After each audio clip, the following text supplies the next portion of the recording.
Amandine Ferron sort un nouveau roman intitulé Prestidigi Saveur qui mélange l'art culinaire à l'écriture.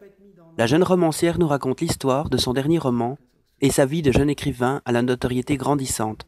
Le livre qui vient de sortir, en fait, il s'intitule Prestidigi Saveur. C'est un roman un petit peu particulier parce que les éditions Memory sont venues me trouver en fait pour une commande. Donc c'est un autre rôle, on va dire, de l'auteur. C'est le fait de répondre à des commandes et non de créer des romans directement qui viennent de son inspiration. Donc ici, c'est une nouvelle collection de romans culinaires qu'ils ont sortis. Donc ils associent chaque fois un auteur et un chef. Et donc l'auteur se rend dans les cuisines du chef et voit un petit peu comment ça marche, quelle est l'ambiance du restaurant.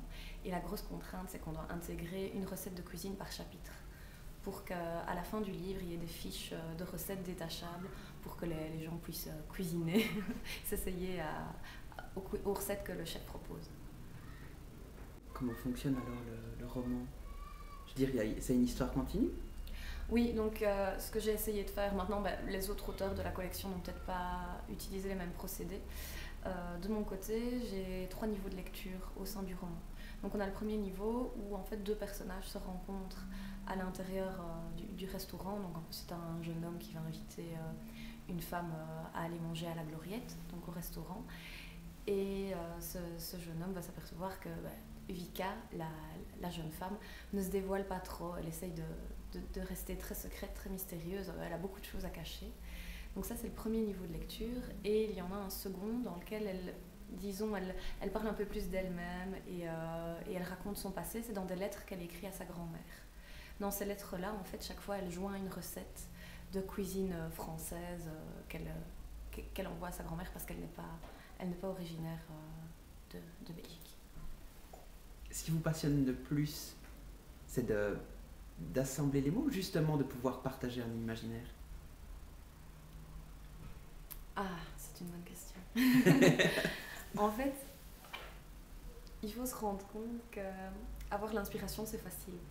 On est dans la rue, on voit 2 personnes sur le trottoir d'en face et on se dit, tiens, si ça tombe, lui, il a vécu ça, ça, ça, et elle, ça, et ils vont se rencontrer, et puis pouf, ça va faire ça.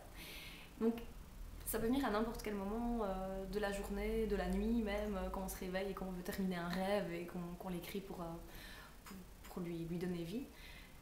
Mais ce qui est le plus difficile, c'est de faire quelque chose avec toutes ces idées-là. C'est-à-dire que ce qui est difficile, c'est le travail d'écrivain, se mettre devant l'ordinateur et commencer à taper. Et créer l'histoire et continuer à taper. Alors qu'elle est claire dans notre tête, hein, elle est bien ficelée, tout tourne bien, mais il faut la mettre en musique. Et ça, c'est tout de suite plus délicat, parce que tout de suite, on se heurte à notre image de la langue, au fait qu'on a envie de faire de belles phrases, de choisir les bons mots, etc. Et là, ça prend une ampleur plus importante parce qu'on a envie d'en faire quelque chose de bien et pas seulement de partager l'imaginaire. La notoriété naissante, c'est pas difficile à gérer. Enfin, et même le travail de l'écrivain, c'était pas trop difficile à gérer avec les études. Avec les études, disons que mes amis me disent que ça doit être très compliqué, mais que je suis quelqu'un qui a besoin en permanence d'être occupé. Je déteste m'ennuyer, je déteste avoir une après-midi à ne rien faire. C'est quelque chose que je n'arrive pas à vivre, ou en tout cas à bien le vivre. Donc j'étais heureuse d'avoir mes week-ends en foire du livre ou en salon, etc. Et un petit peu de quitter la sphère de l'étudiante pour entrer dans la sphère de l'écrivain. J'ai 22 ans, j'ai publié 4 romans, un album pour enfants, j'ai des nouvelles qui vont sortir. Voilà, je pense qu'à ce niveau-là, je vais déjà très très vite et je ne pense pas avoir envie de passer mon temps à faire ça. Si je veux garder la flamme et garder l'écriture comme passion, il me faut autre chose à côté, quoi. Et puis l'écriture est un domaine dans lequel c'est un art, et dans tous les milieux artistiques, c'est difficile de se dire tiens, j'en vivrai toute ma vie, quoi. Donc je garde les pieds sur terre en me disant que il me faut quelque chose à côté déjà pour rester en contact avec le monde extérieur, le monde normal, etc. Et ne pas plonger dans mon imaginaire sans arrêt. Mon métier m'aide beaucoup enfin, mon statut d'écrivain m'aide beaucoup dans mon métier plutôt. Parce que déjà, j'ai une crédibilité en plus avec mes élèves, c'est pas négligeable. En tant que jeune prof, quand on travaille avec des adolescents, c'est pas négligeable. Et puis à certains moments, oh madame, on vous a vu dans le journal, oh madame, on vous a vu à la télé, gna gna gna, etc. Voilà. Et puis ils veulent être au courant des infos insolites et certaines choses. Et puis il y a une classe qui m'avait demandé, oui, s'il vous plaît, est-ce qu'on pourrait être les premiers à connaître le titre de votre roman avant qu'il sorte et tout. Enfin, c'est super comique parce qu'ils ont envie d'être privilégiés et en même temps ils ont envie d'en apprendre beaucoup.